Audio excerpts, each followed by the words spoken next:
Irmãos, paz do Senhor, eu quero informar aqui os irmãos no grupo, e se possível, passem para o outro grupo maior.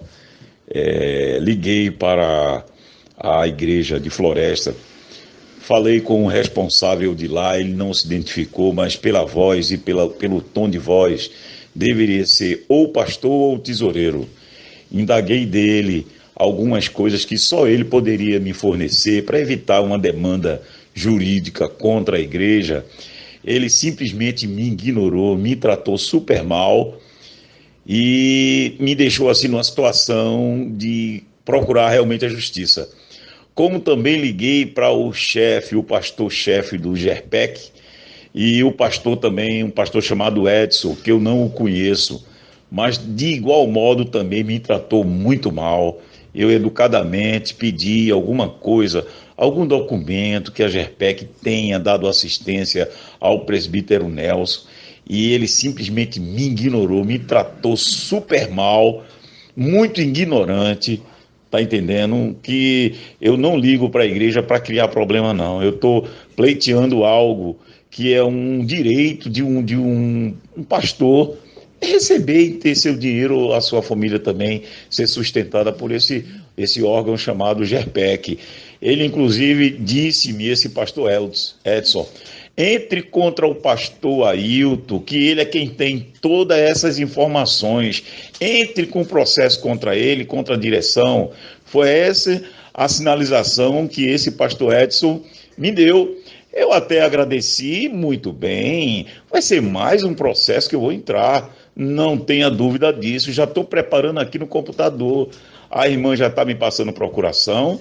E o pastor é presidente, infelizmente, está cercado por pessoas que não sabem nem lidar com uma situação dessa. Está entendendo? Extremamente ignorante. Então ele vai ver agora o peso da minha caneta. A minha caneta é leve, mas tem um peso muito grande porque ela tem justiça em suas tintas. Está entendendo? Ela exala direito e exala justiça. É essa a resposta que eu queria que os irmãos colocassem no grupo maior para que chegasse ao alcance de mais pessoas e também da direção da Assembleia de Deus.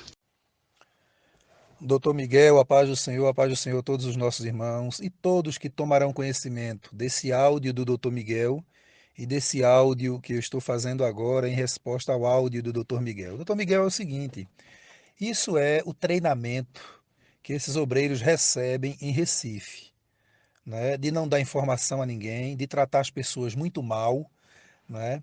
Até porque alguns gestores, em reuniões de obreiros, de presbíteros, reuniões de dirigentes de círculo de oração, de dirigentes de órgão, né?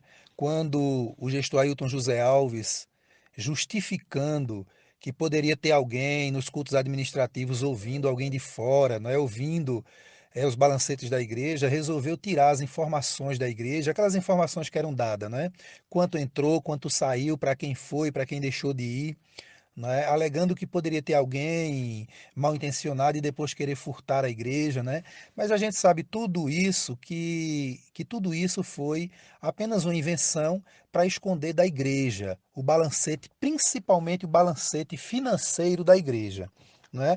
E aí jogam para a igreja aquela falácia, aquela mentira de dizer, irmão, qualquer membro em comunhão pode comparecer na secretaria da igreja, pode comparecer no GERPEC, pode comparecer na secretaria, na tesouraria e perguntar sobre o balancete, sobre quanto o pastor está recebendo, qualquer informação, qualquer membro em comunhão tem esse direito, essa informação. Tudo mentira dessa gestão da presidência do gestor presidente Ailton José Alves. Isso é somente para enganar as pessoas e para intimidar as pessoas, porque ai do membro, principalmente obreiro, ou qualquer irmão ou irmã que esteja ocupando cargo na igreja, que se passe, que tenha coragem para ir no gabinete do pastor, ou no GERPEC, ou na tesouraria da igreja, ou na secretaria, perguntar qualquer coisa sobre o balancete, sobre a administração, a contabilidade da igreja, porque a partir de então começa a ser perseguido, começa a ser queimado, como eles dizem. Se for um obreiro que dirige campo, vai ser ou jubilado ou transferido à revelia sem ninguém saber. Se é de um Campo Grande, colocado em campo pequeno, e é assim que eles tratam. Mas eu quero dizer aqui para os irmãos, assim como o doutor Miguel, essa prática.